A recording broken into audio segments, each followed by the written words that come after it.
Querido Deus, eterno Pai, nos colocamos diante de Ti neste momento, mais uma vez para louvar, exaltar e bendizer o Seu santo nome.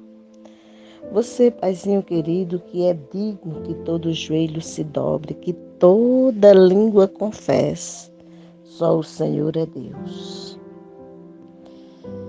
Porque o Senhor nos criou para o louvor da sua glória, como diz em Isaías 43, verso 7, na parte B. Aqui estamos, ó Deus, para meditarmos na sua palavra, desta feita no Evangelho segundo João, capítulo 4, verso de 19 a 30, que na Bíblia de Estudo de Genebra tem o título de A Verdadeira Adoração. Senhor, disse-lhe a mulher, vejo que tu és profeta. Nossos pais adoravam neste monte, vós, entretanto, dizeis que em Jerusalém é o lugar onde se deve adorar. Disse-lhe Jesus, mulher, podes crer-me que a hora vem, quando nem neste monte, nem em Jerusalém, adorareis o Pai. Vós adorais o que não conheceis, nós adoramos o que conhecemos, porque a salvação vem dos judeus. Mas vem a hora, e já chegou, em que os verdadeiros adoradores adorarão o Pai em espírito e em verdade, porque são estes o que o Pai procura para seus adoradores. Deus é espírito e importa que os seus adoradores o adorem em espírito e em verdade. Eu sei, respondeu a mulher, que há de vir o Messias, chamado Cristo. Quando ele vier, nos anunciará todas as coisas. Disse-lhe Jesus, eu o sou, eu que falo contigo. Neste ponto chegaram os seus discípulos e se admiraram de que estivesse falando com uma mulher. Todavia nenhum lhe disse, que perguntas? Ou, por que falas com ela? Quanto à mulher, deixou o seu cântaro, foi à cidade e disse àqueles homens, vinde comigo e vede, um homem que me disse tudo quanto tenho feito. Será este, porventura, o Cristo? Saíram, pois, da cidade e vieram ter com ele. Nós lemos o texto de parte do diálogo que Jesus tem com a mulher samaritana. Pois quando a gente olha todo o capítulo 4 de João, nós temos a descrição, ou temos o contexto na primeira parte, dos versos do 1 ao verso 30, que é um diálogo entre a mulher samaritana e Jesus. Nós lemos a parte em que há uma ênfase dada à verdadeira adoração que o ser humano deve fazer a Deus. Aí vem a indagação. Você sabe quem é Deus? Você tem adorado a Deus da forma como convém? Você é consciente de que Deus lhe criou para o louvor da glória dele, ou seja, para o louvor da sua glória? Na Bíblia de Estudo e Fonográfica, ela faz uma colocação a respeito de quem é Deus. Quem é que você adora? você tem a certeza que adora a Deus? No diálogo da mulher samaritana com Jesus, Jesus disse àquela mulher que Deus é espírito e importa que os seus adoradores o adorem em espírito e em verdade.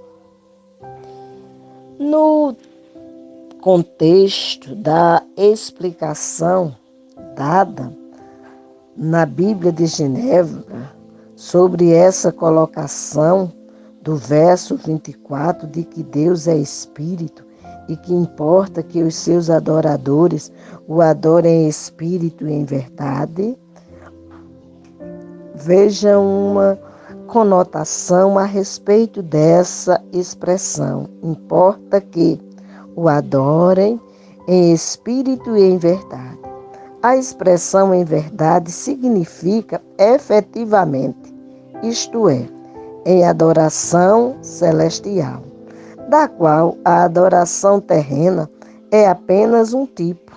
Aqui Jesus empregou o termo verdade no mesmo sentido que Hebreus capítulo 8, verso 2, ou Hebreus capítulo 9, verso 24.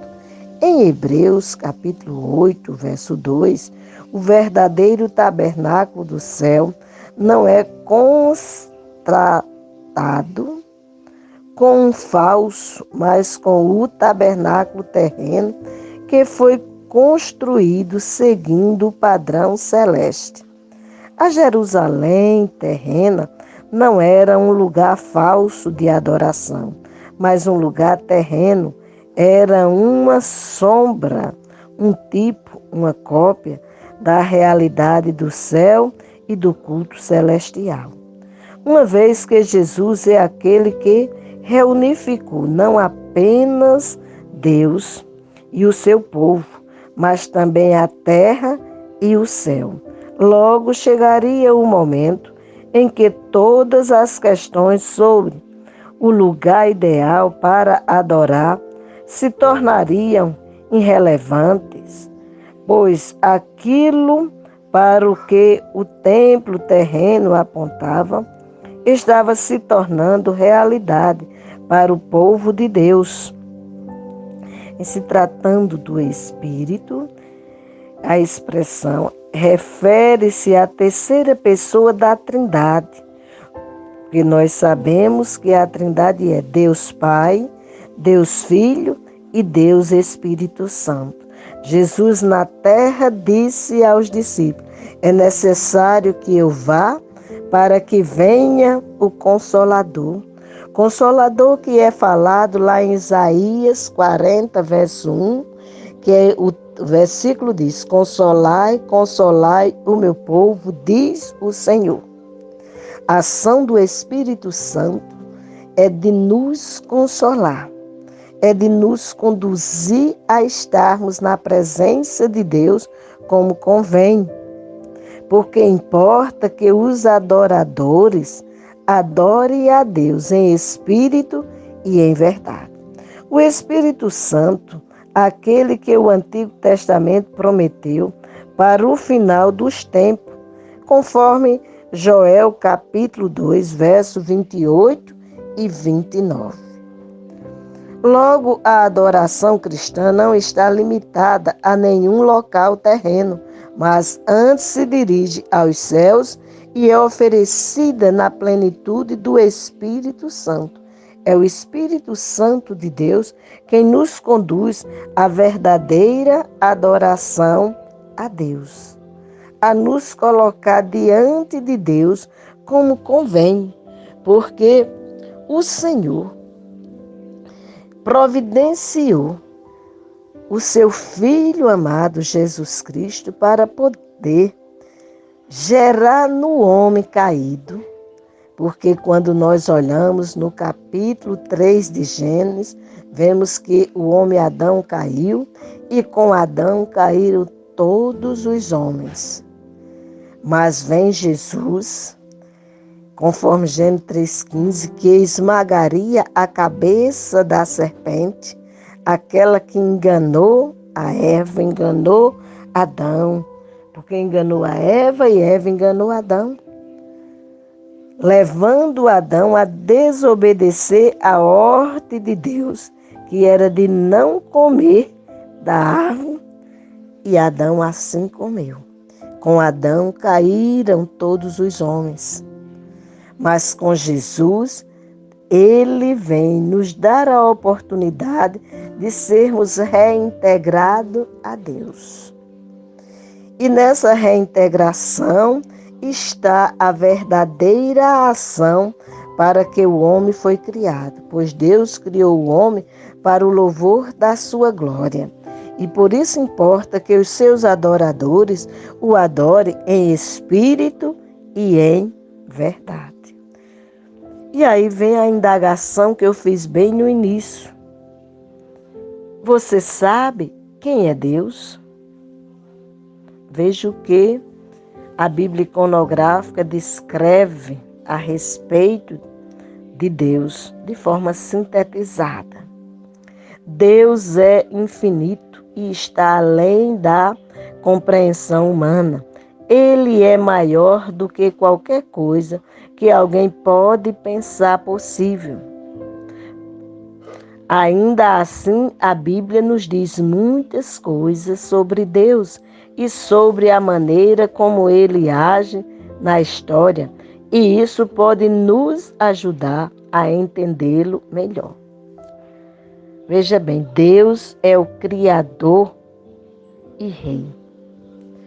Onde nós sabemos que Deus é o Criador de todas as coisas? Quando nós lemos os capítulos 1 e 2 de Gênesis, nós vamos contemplar toda a criação, dia após dia, no decurso de 6 dias, que no 7º ele descansou. Além disso, ainda podemos encontrar no Salmo 47 ou em Colossenses 1,16. O que significa para nós essa expressão? Deus é o Criador e Rei. Deus está no controle. Ele nos chama a entregar-lhe o controle da nossa vida. Ele entende como a vida funciona, porque Ele criou tudo. Assim podemos confiar nele, mesmo quando não compreendemos. Nenhum governante mortal ou aspiração terrena deveria suplantar o nosso amor por Deus, a quem devemos toda a nossa lealdade. Além de Deus ser o Criador e Rei, Ele é onipotente, ou seja, todo-poderoso. Ele pode fazer qualquer coisa. Quando nós lemos em Jó 42:2, nós vamos perceber esta realidade. Ou lemos Jeremias capítulo 32, verso 17. O que significa Deus ser onipotente? Como Deus pode fazer qualquer coisa, nós nunca ficamos sem esperança. Ele pode mudar circunstâncias, comportamentos e até mesmo o nosso coração teimoso. Além de ser Criador e Rei, além de ser onipotente ou todo-poderoso, Deus é onisciente, conforme nos mostra o Salmo 94, verso 11. Ele sabe e conhece tudo, incluindo os pensamentos e as ações de todas as pessoas. O que significa Deus ser onisciente? Como Deus sabe tudo, Ele vê os pensamentos e as intenções do nosso coração. Podemos dizer a Ele qualquer coisa e Ele sabe como lidar com isso. Guarde em sua memória, Deus é o Criador e Rei, é onipotente ou todo-poderoso, é onisciente, mas Ele é santo. Ele é absolutamente sem pecado e não tolera qualquer violação do que é certo, conforme Salmo 99, verso de 3 a 5, ou Apocalipse 4, 8. O que isso significa? Quando entendemos a natureza do nosso pecado, somos capazes de entender melhor a santidade de Deus. A sua magnificência faz o seu amor pela sua criação pecadora ainda mais significativo do que podemos compreender. Veja só, Deus ama o pecador, mas Deus não tolera o pecado. A palavra do Senhor em Romanos 3,10, Romanos 3,23 e em 6,23 fala a respeito do pecado, dizendo para nós que não há um justo, nenhum sequer, que todos pecaram e destituídos estão da glória de Deus. Mas no 6,23 diz, porque o salário do pecado é a morte, mas o dom gratuito de Deus é a vida eterna em Cristo Jesus, o Senhor. Quando nós entendemos como somos e o que Deus realizou para que nós pudéssemos voltar a ter inteira comunhão com Ele, viesse adorá-lo em espírito e em verdade, como está em João, capítulo 4, verso 24, que Deus é espírito e importa que os seus adoradores o adorem em espírito e em verdade. Isso assim funciona porque o próprio Deus teve misericórdia de nós e enviou a solução para a nossa restauração. Ou seja, enviou o Senhor Jesus para que pudesse nos restaurar. Em Efésios 2,1 diz que nós nos encontrávamos mortos em delitos e pecado, mas veio Jesus para nos resgatar dessa situação. Se você não se sente filho de Deus, não perca a oportunidade. Ele hoje te convida para que você confesse a Ele os seus pecados e em Cristo Jesus seja restaurado. Em Isaías capítulo 1, verso 18, diz que se o nosso pecado estiver vermelho como a escarlate, o Senhor Jesus passa o sangue dele, aquele sangue que foi vertido lá na cruz, e te deixará mais alvo do que a neve, mais branco do que a lã. Só a ação gloriosa de Deus na vida do ser humano pode fazer isto acontecer. E Ele fará isso em tua vida, como fez na minha vida, porque Ele é amoroso. Deus é amoroso. A morte e a ressurreição de Cristo demonstram o grande amor de Deus por todas as pessoas.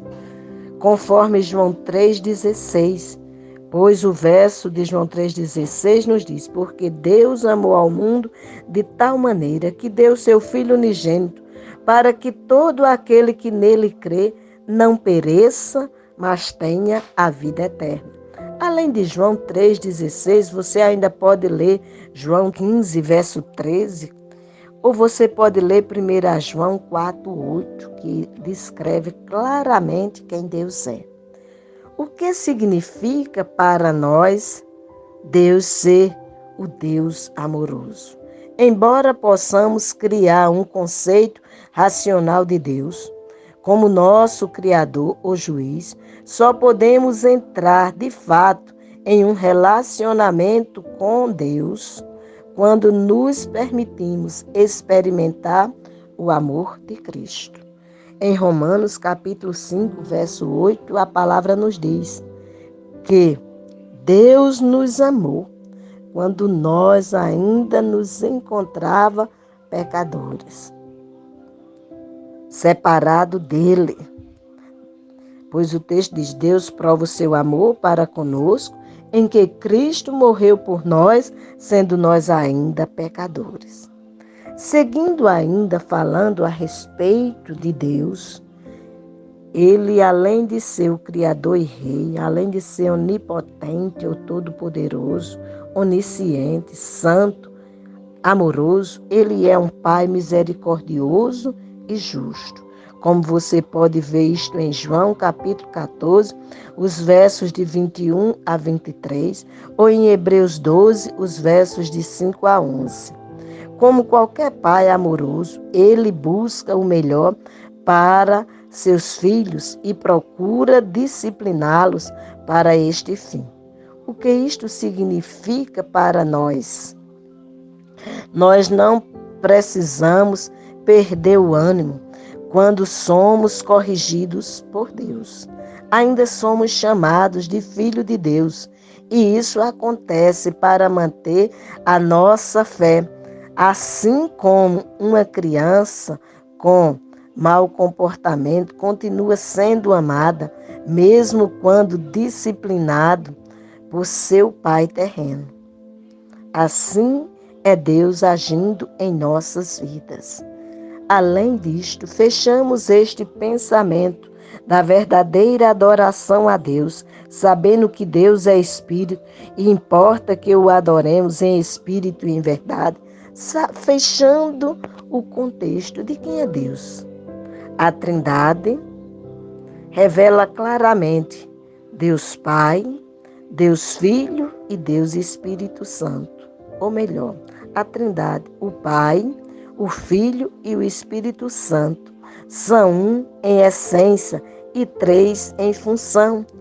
Todos eles trabalham junto para trazer a salvação ao ser humano, conforme se encontra no texto de Tito, capítulo 3, verso de 4 a 6.